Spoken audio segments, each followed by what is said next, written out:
بسم الله الرحمن الرحيم kala wanaagsan dhamaan warbaahinta halkan nala joogta halkan waxa jooga guddiga doorashooyinka meel gaarka ee Puntland galabta oo ay bishu tahay 18 waxaan rabnaa inaan ka shaacino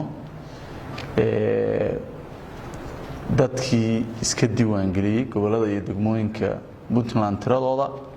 hordhaca ah iyadoo sida xeerarka doorashooyinka iyo xeerka isdiiwaan gelintu ay qabaan in muddo toddobaad ka hor si hordhac loo sii daayo taas ayaan markaa halka u joognaa inta aanan detailska sheegin waxaan rabaa inaan u sheego waxyaabo la xiriira isdiiwaan gelinta sida aad la socotaan innaga waxa aan ka hadlayno ama aan shaacinayno aan rabnaa afeefta koowaad aan sheegno inay tahay inaanay ahayn tirako ay tahay isdiiwaan gelin muwaadiniinta u furan oo ah fursad ay haystaan balse aan khasab ahayn qofka muwaadinka inuu isdiiwaan geliyo sidaas daraaddeed dadka isdiiwaan galiyay waa dadkii privilege-kooda iyagu rabitaankooda isku diiwaan galiyay waxa baaqday 3 degmo oo isdiiwaan gelinta ku jiray sababaha aan horay u sheegnay oo ay ka mid yihiin degmooyinka Boodle Boocame iyo Taleex waxa diiwaan gelintu ka qabsoomin si dhameystiran degmooyinka qaar gaar ahaan degmada Laas Qoray oo shaqooyinkii loogu talagalay qayb ka mid ah ama intii ugu badnayd aysan diiwaan gelintu ka dhicin sabab la xiriira amniga iyo waliba gaar ahaan argixisada waxay kala hawsha saameyn ku lahayd degmada Laas Qoray xisaameyn ku lahayd qayb ka mid ah degmada Qandala iyo degmada Baledhidin marka meelahaas oo dhan waxa jira tuulooyin iyo goobo farabadan oo aanay ka qabsoomay isdiiwaan gelintu sabab amni awoodo dadka reer Puntland ee la diiwaan gelinay sida xeerka diiwaan gelintu qabo waxay ahaayeen dadka qaangaarka oo gaaray 18 sano xeerku wuxuu dhigayaa in qofka ugu yar la diiwaan gelin kara uu yahay 18 sano waxaan ognahay in population-ka ama dadweynaha reer Puntland tirada ugu badan ay tahay dadka ka yar 18 sano dadka iskuulada dhigta dadka dugsiyada hoose dhigta oo ah tirada ugu badan oo boqolkiiba xadiga ugu badan aan islaan marka waxaan isleenahay mustaqbalka waxay ku haboon tahay in la yareeyo xilliga dadka isdiiwaan gelin kara lagana dhigo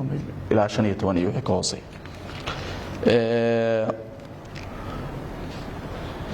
diiwaan gelinta waxay diiwaan gelintu u horeysay oo dadku ay baranayeen runtiina ay si fiican oo abaabulan oo aad u wanaagsan isu diiwaan geliyeen waana u mahad celinayna marka factorieskaas oo dhan ayaa ku xeeran diiwaan gelinta oo saameeya tirada dadka isdiiwaan gelinaya waxaan markaa hadda sheegi doonaa diiwaanka codbixiyaasha Puntland ee rasmiga ee hordhaca ah iyada oo gadaal laga soo saari doono marka la kelin garayo ama waxyaabaha errorska meel ay ku jiraan la saxo ama dadka wax ka khaldameen loo saxo waxaan baan sameyn doonaa inaan soo din filan marka liiskan waa liis hordhaca tirada degmooyinka isdiiwaan gelinta laga sameeyay guud ahaan Puntland oo ku jira diiwaanka codbixiyaasha Puntland waa 34 degmo oo 37 degmo oo ku kala yaal 7 gobol oo Puntland wadarta guud ee codbixiyaasha isdiiwaan geliyay waa 401,120 codbixiyaasha saxda ah ee sida saxda ah isu diiwaan geliyay waa 385,073 muwaadiniinta ama codbixiyaasha isku dayay inay isdiiwaan geliyaan 2 jeer oo systemku qabtay waa 16,047 oo u dhiganta boqolkiiba 4 halka boqolkiiba 96 ay si sax ah isu diiwaan geliyeen isbarbardhigga jismiga ama rag iyo dumar codbixiyaasha marka isbarbardhigto 203,146 oo u dhiganta 50.6 boqolkiiba waa rag codbixiyaasha dhadigana waa 197,974 oo u dhiganta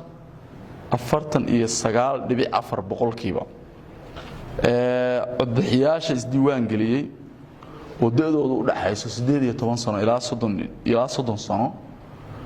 waa boqolkiiba 60 codbixiyaasha isdiiwaan geliyey halka waxa ka cad in dadka isdiiwaan geliyey u badan yihiin dhalinyarada tiradoodana haddaan sheego figar ahaan waa 242,913 dadka ay doodoodu u dhaxayso 31 sano ilaa 40 sano oo isdiiwaan geliyey waa boqolkiiba 19 una dhiganta 75,539 dadka 41 halkaasna hal mar ku celinaya dadka u dhaxeeya 41 ilaa 50 jir iyagana waa 39,143 oo u dhiganta boqolkiiba 10 dadka da'doodu ka weyn tahay 50 sano waxay u dhigmaaneen boqolkiiba 11 dadka isdiiwaan geliyay waa 43,525 marka wadarta guud ee dadka isdiiwaan geliyay reer Puntland waa inta ilaa hadda xogta oo faahfaahsan waxa lagala digi doonaa website-ka iyo page-ka TPEC isagoo goob iyo degmo aad u faahfaahsan halkan kama akhrin doono laakiin waxaan raacinayaa sida ay goboladu isu kala diiwaan geliyeen ama tirada goboladu say kala ahayd gobolka bari wadarta guud oo iska diiwaan gelisay waa 102,937 gobolka Gaardafuu waa 14,253 gobolka Karkaar waa 49,797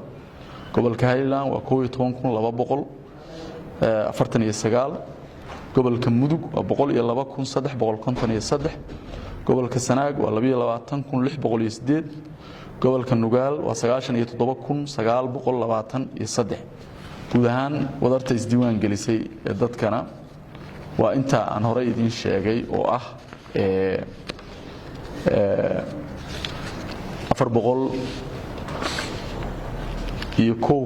401,120 muwaadin